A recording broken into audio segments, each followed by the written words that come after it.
உலகம் முழுவதும் உள்ள நிரஞ்சனா சேனல் நேயர்கள் அனைவருக்கும் பணிவான வணக்கம். ஆடி மாதம் இந்த பரிகாரம் செய்து பாருங்க, உங்க வாழ்க்கையில நல்ல திருப்பம் ஏற்படும். என்ன பரிகாரம் கேக்குறீங்களா? சொல்றேங்க. மாவிளக்கும் இளநீரும் இந்த இரண்டும் இருந்தால் போதுங்க, உங்க வாழ்க்கை வசந்தமா மாறும். ஆடி மாதம் செவ்வாய்க்கிழமையோ அல்லது வெள்ளிக்கிழமையிலோ நீங்க மாவிளக்கு தீபம் ஏற்றுங்கள். மாவிளக்கு தீபம் உங்கள் வாழ்க்கையை வசந்தமாக மாற்றும். அதே போல் செவ்வாய்க்கிழமையிலோ அல்லது வெள்ளிக்கிழமையிலோ அம்மனுக்கு இளநீரால் அபிஷேகம் செய்தால் உங்கள் வாழ்க்கையில் நிம்மதியும் சந்தோஷமும் கிடைக்கும். பிள்ளைகளின் எதிர்காலமும் நல்லபடியாக அமையும். ஆடி மாதம் அம்மனின் உடல் மிக உஷ்ணமாக இருக்குங்க. அதனால தான் அம்மனுக்கு கூழ் வார்த்துறாங்க. கூழ் உடல் நல்ல குளிர்ச்சியா இருக்கும்.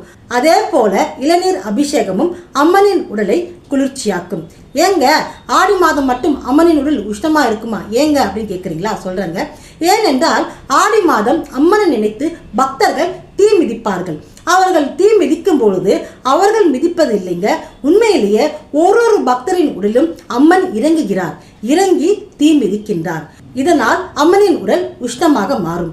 அம்மனின் உடல் உஷ்ணத்தை தணிக்கவே அம்மனுக்கு இளநீர் அபிஷேகம் செய்தால் உங்கள் வாழ்க்கையும் குளிர்ச்சியாக இருக்கும். அதே போல் மாவிளக்கு தீபம் ஏற்ற வேண்டும். மறந்துடாதீங்க, ஆடி மாதம் வெள்ளிக்கிழமையில் அல்லது செவ்வாய்க்கிழமையில் மாவிளக்கு தீபம் ஏற்ற வேண்டும். ஆடி வெள்ளி ஆடி செவ்வாய்க்கிழமையில் நீங்கள் மாவிளக்கு தீபம் வாரம் ஏற்றி வந்தால் நிச்சயம் உங்கள் வாழ்க்கையில் மகிழ்ச்சி இருக்கும். உங்கள் பிள்ளைகளின் எதிர்காலம் நன்றாகவே இருக்கும்.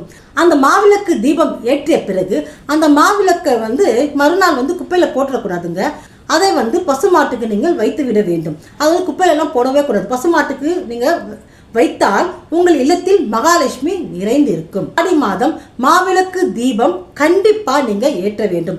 அதோடு இளநீர் அபிஷேகமும் அம்மனுக்கு செய்ய வேண்டும். இந்த இரண்டு பரிகாரத்தையும் செய்து பாருங்களேன், உங்கள் வாழ்க்கையில் நிச்சயம் நல்ல திருப்பம் ஏற்படும். உங்கள் பிள்ளைகளின் எதிர்காலமும் நன்றாக இருக்கும்.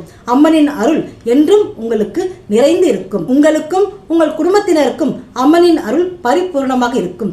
வாழ்க்கையில் இருக்கும் அனைத்து கஷ்டங்களும் நீக்கி பீடைகளும் நீக்கி மகிழ்ச்சி சந்தோஷம் நிறைந்து வாழ்வீர்கள். இதுபோல் இன்னும் பல பயனுள்ள தகவல்களை அறிய நிரஞ்சனா சேனலை பாருங்கள்.